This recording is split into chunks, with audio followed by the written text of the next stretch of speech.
What was your first memorable high school experience? Cried about a bad grade? Questioned how many months till you were married? Made a new group of friends? Wondered if you would ever be allowed to paint? Attended prom or put it upon yourself to raise the children around you? This list seems a little weird, doesn't it? Because to most of you, I've just mixed in your average high school experience with things that should be sending off high alarms. And that's because you will never get to experience being a 17-year-old girl in the locked house of a 35-year-old man you met 2 nights before. You will never experience anything close to that. You will never have to feel the dread that washes over your body when you learn that your body isn't yours to keep anymore. Let's put it side by side.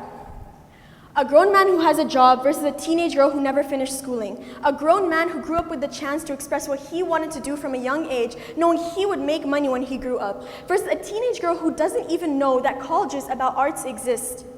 A grown man who is allowed to grow. Allowed? Who puts the harsh line on what I am allowed to do, what you are allowed to do? Am I allowed to eat? Am I allowed to paint? Am I allowed to dream? Am I allowed to sleep? Am I allowed to cry? Well, I am. So why aren't they? Low women's empowerment and large gender gaps are commonplace, and this is a direct quote from the UNDP. Scientists worldwide agree that human beings are born with the innate ability or predisposition to have them excel in some areas more than others, and this is highlighted in most developed countries. Have you heard she's really good at arts? Yeah, she's going to the University of Arts London. Oh, he's really good with design. I bet he's going into architecture. When I was in Peshawar, I met a little girl. She was the daughter of one of the maids there. And she showed me a little book with little doodles all over her page, and they were good. But she told me that if her mom found out she wanted to do something of the sorts, then that would be the end of it. She was already attending the 5th grade as a 14-year-old, and that was already not optimal for her and her family. She had friends who wanted to learn to do their makeup and their hair, but they weren't allowed. So I tried to get them all into one place where I could show them, but they weren't allowed to leave their house. There was one girl, she wanted to learn to play football. She had seen her brothers do it outside, so she played in her house.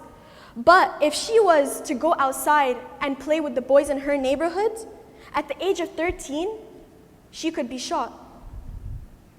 I started a small society called Jineke, which means girls in Pashto, a small society that started to try and bring awareness to the fact that these girls were not locked away really physically, but more mentally. I tried to educate them in essential life skills, make them realize their potential, make them realize that they had the ability to conquer and make the most use of what they possessed within them. I thought nothing was going to happen when I started this, but a girl reached out to me and she said that she wanted to start holding self-defense classes at her local mosque.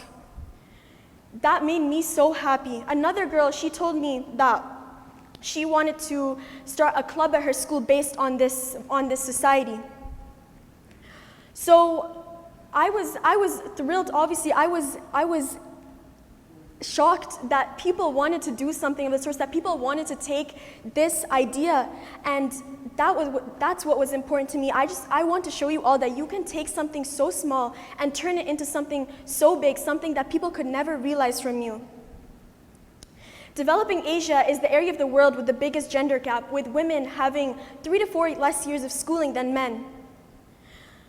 Why would I be up here giving you this speech if I knew that such a problem was widely known by people? Well, people know that this is a problem. People realize that, yes, okay, some places in the world where people are less developed, yes, okay, girls will have less opportunities, and that's just what it is. Even in our developed world, we see that men have more opportunities than women. Usually they have bigger paychecks, and that's just what society has made it.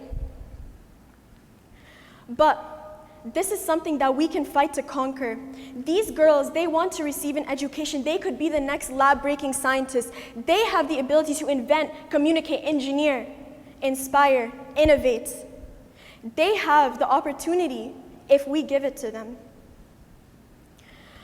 And so, what I think of when I see these girls is if I was to put myself in their position. Most of them become mothers by the age that I am up here giving you this speech, which would be 16 years old. For them to get an education without being called names like joker, stupid, like weird, is something that's not common. They have no opportunity to try and do what they want to succeed in because it's never given to them. To try and bring awareness to such a fact is what we should aim to do as a society to heal the generations of future women who are upcoming. Because personally, I don't think it's fair that as a society, these teenage girls are shamed. They are shamed for who they are. And I don't think it's fair that we bring them into society. We develop them. We let them think what they want to think, reject them from communities, reject them from society, and then shame them for coming into the world which we brought them into. Thank you.